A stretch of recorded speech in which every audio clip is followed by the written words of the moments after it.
He's interviewed everyone from Dave Chappelle to Rage Against the Machine, and now he's just penned his first young adult novel, Game World. That's right. And here to discuss his life in the music and literary world is author and senior editor of the Wall Street Journal, Christopher John Farley. Welcome to the show. Hey, thanks for having me. Appreciate it. Okay, so let's get right to the book. I'm excited about this because Game World is a fantasy adventure set in a game, but it's also a quest to save the world. Tell us more about this. You got it. Well, here's the deal. You know, the other day, I guess a few months ago, I go to a screening of The Hobbit, right? Okay. And Evangeline Lilly's there. You know, she plays this female Hobbit. Yeah. And they made up a character. She wasn't in the book. So they're able to come up with new characters to put in the movie The Hobbit, and they couldn't put any black people up in Hobbit. In The Hobbit. I mean, what is that? And did you see the movie? I did not see The Hobbit. Middle Earth is like segregated. There are no black people in Middle Earth. There are a couple of things in the background. Maybe they're black people, maybe they're not. No, they weren't. They were just, they weren't. I think they had hair. So it annoys me to think that people are fantasizing about us not being there. So I thought, let me write a book. Let me create a fantasy world that's inclusive. Has black people, Asians, whites, Hispanics. We're all there because we should all have the opportunity, I think, to dream in color. So you were hoping to integrate the fantasy world. Got integrated fantasy world. Why not? But, you know, it started with a great story, though. I mean, that's part of it. And I wanted to make sure that the world looked like the reality in certain ways, but also went beyond reality in other ways. But I wanted to tell a story. I had the story in my head that we could enter this video game that would somehow become real. Because my kids love video games, especially my son. And so I came up with a book that sort of dealt with that. And that's how I ended up with Game World. Wow. The book also deals with bullying. Also, why did you decide to tackle this message? You know, I got an 8-year-old daughter, an 11-year-old son. You know, I see things, I hear things from other kids. I know that bullying is a major problem in school. You know, bigger kids picking on small kids, smaller, more advanced kids picking on bigger kids. It happens, and it needs to stop. And I think early on, you've got to teach kids, well, bullying isn't right. And here's why. Here's how it feels to be bullied. Here's what kids go through. So that's one of the themes of this book. Wow, that's amazing. That's great. You slide those little messages in to help the kids and also help them with their games because your main character is an amazing gamer. Now, were you a gamer? Are you a gamer now? Did you play growing up? I am a gamer. I thought I was good at it before I had kids, then I realized they're much better at it than I am. What do you play? You know, all kinds of games. I play Grand Theft Auto. Oh, really? I like doing that. That game's dangerous. It is dangerous. It's dangerous. It's also dangerous and not really great for kids. So that's a game that I really enjoy. But, you know, I can still think about all the classic games I played when I was a kid, like Pac-Man. Come on, Pac-Man. Yeah, I love that game. Mario Brothers? Battle Zone. Right. You know, Mario Brothers. What about it's still popular. Q*bert. Those are great classic games. That's funny. But the problem is games today have gotten so advanced. I mean, they're so immersive that it's hard for books to compete against them, and books still give you something that video games can't. I mean, it forces you to imagine worlds, to imagine things on the page, and not just have them spoon-fed to you. So that's why I made video games the theme of the book, because I wanted to draw kids in, but it still makes them do the hard work of coming up with a lot of the images on their own. Well, for you, growing up, were games like an escapism for you to hide away? Yeah, you know, because I grew up I was born in Kingston, Jamaica, but I grew up in Brockport, New York, which is Nowheresville. I mean, it's a great place, great people. There's a State University of New York at Brockport. My parents teach there. I just love the community, but there's not much to do. So you have to drive to Rochester, we'd go to gaming arcades. Remember arcades? Yes. We'd play there,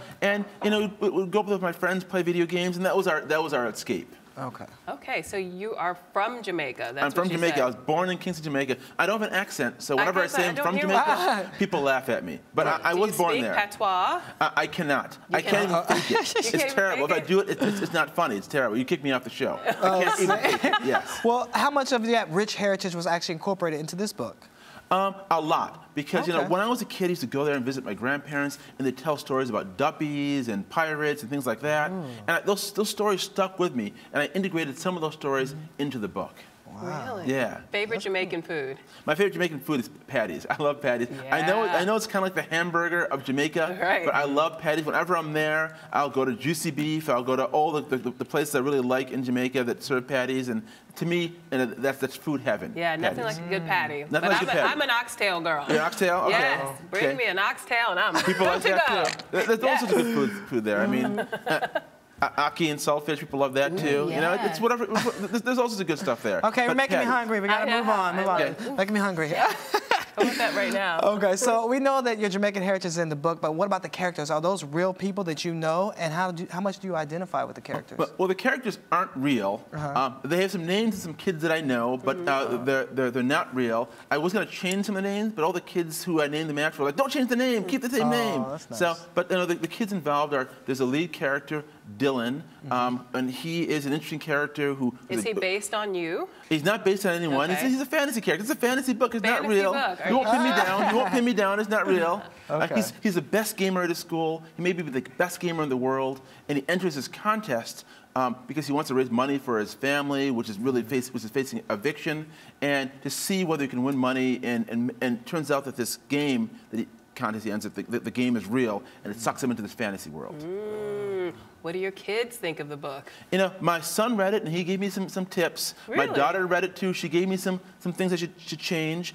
They also circulated among their friends, and they also gave me some editorial advice. And, you know, when you're in your 40s getting editorial advice from, like, 10 and 11-year-olds, I tell you, it's kind of a trip, but it was very, very useful. But what did they say? You know, Dad, things like, that's not believable. Dylan would never say that. Exactly. Kids wouldn't say that. Like, that's not no the way we one's do on things. MySpace anymore, Dad. Yeah. Here's why I really like video games. They gave me advice from a very real space, and I really put that into the book. And that's why it took me 7 years to finish it, because 7 years? 7 years. Wow. Because it turns out that writing a book for kids is harder than writing a book for adults, because adults will give you to the end of the book before they decide it's garbage. You know, kids, the very first page, if it doesn't work for them, they're off with their Xbox, they're off with their PlayStation. They're not going to give you the 50 pages. They got stuff to do. That's true. The kids are very, very busy. Well, speaking of writing, you've written for everyone from Time Magazine to currently the Wall Street Journal. I actually have a bone to pick with you, Christopher John Farley. Let's hear your bone. When I was a reporter at the New York Times, Dave Chappelle went missing. Dave Chappelle, that's right. Walked away from his huge $50 million contract, walked away from his show, ended up in Africa. Every reporter, including myself, was trying to track him down and get that scoop, and you got it. Right. Well, you know, I'm not happy with you. How did you pull that off? How did you scoop me? I wish Dave Chappelle were back out there. I mean, because he made the world safe for Key and Peele, so I'm sure they're very happy that he moved to Africa for a while and opened up some cultural space for them. So, but you know, Dave Chappelle's an interesting guy. I spent a lot of time with him. He came by to the Time Magazine when I was working there and gave some advice to the editors. He's just an interesting guy. He used to call me late at night and say, "Hey, what's going on? Let's go have coffee." And finally he called me up one time and was like, "I'm in Africa." So he's a guy who gets around, funny guy, still very funny, still does a lot of sort of smaller shows. It's true. But I haven't heard from him in a long time. So he Dave, called if you're you out there, up. give me a call. Give a brother a call. Come on, Dave. What are you up to? Got to do the next story, right? Lola's going to get the next one. Sorry. I'm over it. He'll probably call you first now. He'll probably call you now. I'm over it. No. He's a funny guy. So he called you from Africa. He called. You know, my memory's a little bit foggy on exactly what happened. You're putting me way back now. How many years ago was that? 2005. 2005. I can't remember past 2006. Oh, really? But I think he called me from Africa and told me, "Here's where I am. Here's what's going on." And then I sent a report because we didn't quite believe he was where he was, and so I actually sent a reporter from our I think a Johannesburg bureau to go check to make sure it was Dave Chappelle and not like Eddie Murphy pranking me or something. We had to make sure. Wow. So what was it like during that interview? He's great. He's a funny guy. He has sort of a very sly sense of humor.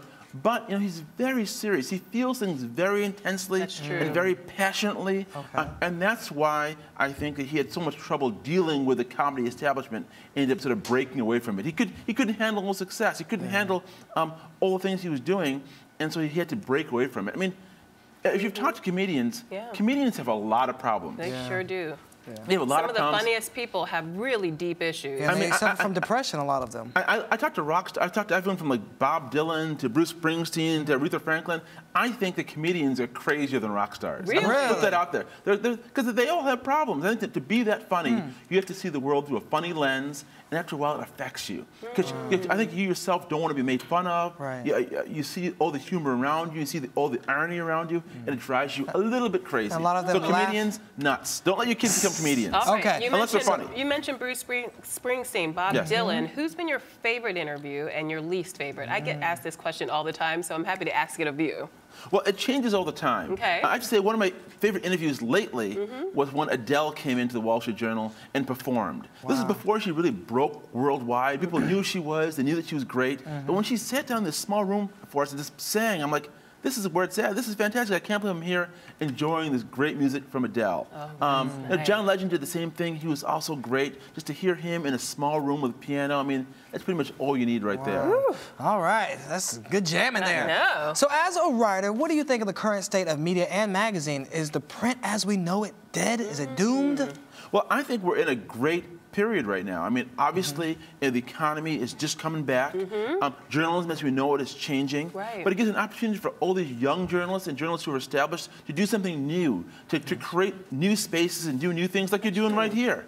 I mean, so whenever you have an opportunity to do something new in journalism or in writing, that's a good period. It's so true. the opportunities are there. People still need information. They still need stories. They still need books like Game World to read to entertain themselves. True. So, you know, it's just a matter of giving it to them in the form that's going to make them happy, make them feel satisfied. All right. Do you remember your first byline?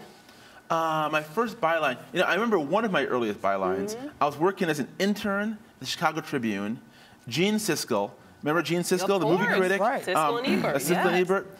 He wanted to do a story on adult theaters, but he didn't want to sully his name by actually going to the adult theaters himself. So he sent me, the intern, to go knock on the doors of these adult theaters. No. And I kept thinking, if any of my friends see me in the adult theater, they're going to think, what's going on here? You know, what's going on in your life, man? You've fallen so low. So I was knocking on doors with adult theaters, going around, asking them what's going on in their businesses. But I shared a byline with him, where his was at the top and mine was at the bottom, saying, you know, contributions from Christopher John Farley. But it was cool. It was cool to work with Gene Siskel on a story. That is great. Yeah. That is an awesome collaboration. Early on, yeah. That's So, great. I like that story. And I'm sure all those adult theaters are now closed. They're so all I'm closed. sure, Well, sure they're all gone. closed in New York City, that's for sure. Yeah. All So right. what's next for you? I haven't done a personal survey, so I don't really know. I'm just saying that. All right, it's all closed. I don't know personally. Neither have I. So what's next for you? Another book? More great interviews? Well, right now I'm sort of focusing on Game World. Just because it took me, as I said, it took me 7 years to write.